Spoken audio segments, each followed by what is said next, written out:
Leader McCarthy is threatening to block legislation next year from any Senate Republican who supports the Omnibus. What are your thoughts on that?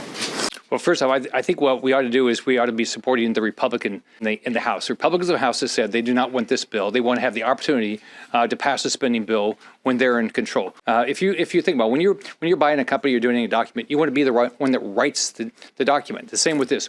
We should have Republicans write this bill rather than Democrats write this bill.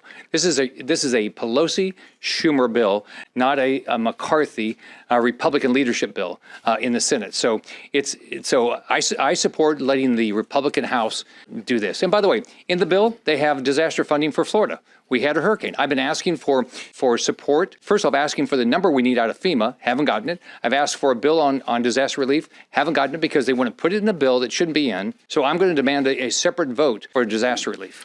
And once we get through this, they ought to set the example next year on how you do it.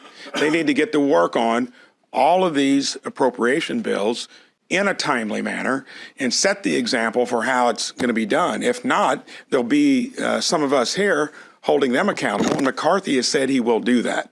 I hope he does. Before I ran for governor of Florida back in 2010, I've been in business all my life.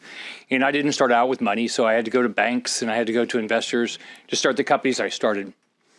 So if I went to a bank and I said to them, give me a bunch of money, and here's the documents you have to sign, and you'll have 24 hours to read them, what do you think the chances I would have gotten any money? I wouldn't have gotten any money. If I went to an investor and said, this is what you have to sign, you've got 24, 48 hours to read it, but you have to sign it, and I want your money, you think they'd give it to me? No, they wouldn't have given it to me. So if you went out and hired somebody to help you buy something, and a lawyer, or you had a financial planner helping you review an investment, and they said, look, I don't have time to read it, but you should just sign it, and maybe afterwards we'll know what's in it, you would fire the lawyer or you would fire the financial planner. Nobody leads their personal life the way our federal government is operating. We get a bill that should have happened before September, that we all should have had plenty of time to review. We get a bill at 1:28 in the morning that's 3 times the size of the Bible. The Bible might have a lot of interesting stories, but I've tried to read the entire Bible straight through a bunch of times. It's hard. Think about it. We'd have to read it over three times between now and Friday night. If you wanted to say, I'm going to read every page, you'd have to read from 8 o'clock this morning, 24 hours a day, through Friday night. You'd have to read 47 pages an hour. I'd fall asleep. I think most people would fall asleep being able to do that, and you wouldn't be able to comprehend it.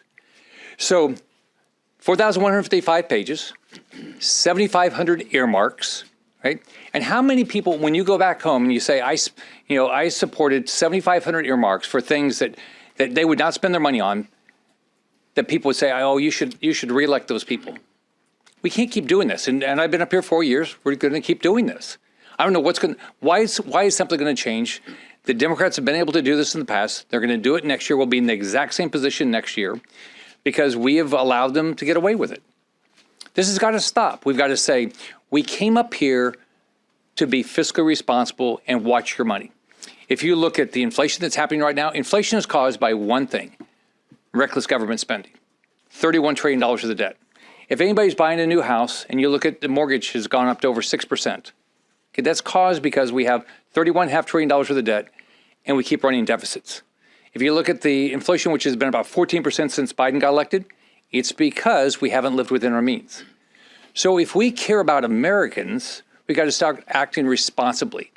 Giving us a bill at 1:28 in the morning that's over 4,000 pages that nobody will have the opportunity to read, that we'll have no idea what's in it, is not the way to run your personal life, your business life, or your government. This has to stop.